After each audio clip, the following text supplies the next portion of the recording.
महाराज जी।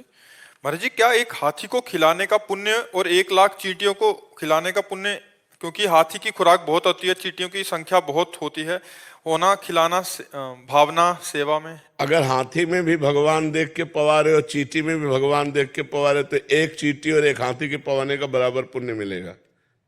और भगवान नहीं देख के हाथी देख रहे हो, चींटी देख रहे हो, तो भेद तो हो ही जाएगा। कोई पुण्य में फिर बेवकूफी थोड़ी है। चींटी तो एक दाना से तृप्त हो जाएगी, उसके लिए 1 कुंतल भोजन चाहिए। दोनों में भगवान देखकर यदि दे रहे हो कि हाथी में भी वही भगवान है और चींटी में वही भगवान, तो पुण्य बराबर। और हाथी को हाथी देखकर चींटी को चींटी देख के तो पुण्य में घाटा।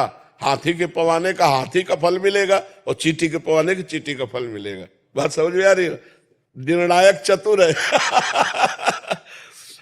एक हाथी को खिलाते तो 1 आत्मा को पुण्य मिलता, और 10 लाख चींटियों को खिलाते 10 लाख आत्मा। हमारी बात नहीं समझे।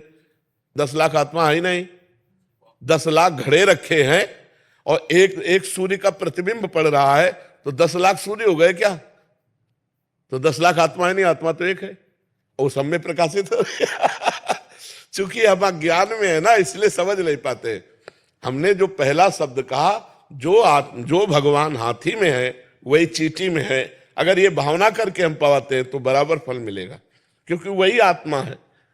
आत्मा 10-20 नहीं है, आत्मा 10 लाख नहीं है, आत्मा एक है।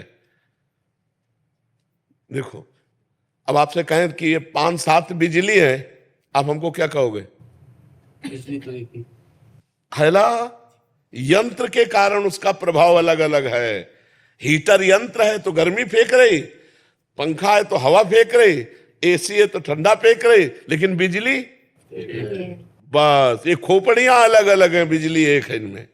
जो बिजली है इनमें वो परमात्मा है, वो एक आत्मा है, एक वाहे गुरु है, वो एक है, वो अनेक नहीं है। बहुत अच्छे से समझ लीजिए, अगर हम भगवत भाव से किसी को पवाते हैं तो चाहे चींटी को पवाएं चाहे हाथी को पवाएं, हमें बराबर लाभ मिलेगा। और चींटी को चींटी मान करके और हाथी को हाथी मान करके, तो फिर एक हाथी पवाओ और 2-4 अरब चींटी पवाओ, तो शायद समानता की बात जो सोची जाए। क्योंकि परिणाम है ना, वो 1 कुंतल में छकेगा और 1 किलो में लाखों हो जाएंगी, नहीं हो जाएंगी। और अगर एक चींटी में आत्म तत्व भगवान को देखकर, एक हाथी में देख कर, तो बराबर फल मिलेगा। वो तुम देख के क्या पाते हो, तुम्हारा विषय है। समझ गए? मन बहुत चंचल है, इधर उधर बार बार चला जाता है। हमेशा आपकी कृपा से नाम जप होती रहती है, पर फिर भी इधर उधर भटक जाता है। हाँ, कोई भटकने दो, उससे कोई फर्क नहीं पड़ता। मन जाने से हमारी हानि नहीं है, मन के अनुसार तन जाने से हानि है। मन हमारा कह रहा है खा लो, हम नहीं खाए, कोई फर्क नहीं पड़ा। अब मन कह रहा है खा लो, हमने खा लिया, अब फर्क पड़ जाएगा। तो मन जो कहे तो वो तो कहेगा, उसका स्वभाव है। जब तक भगवत प्राप्ति नहीं हो जाएगी तब तक वो कहेगा। तो मन के कहने के अनुसार हम क्रिया ना करें तो मन से हमारी कोई हानि नहीं है। वो धीरे धीरे आ जाएगा, लाइन में आ जाएगा। खूब नाम जप करते रहो। मन के अनुसार क्रिया कर दी तो फिर नहीं आएगा, फिर तो और भटकना शुरू हो जाएगा। क्रिया को रोकना है मन के अनुसार जो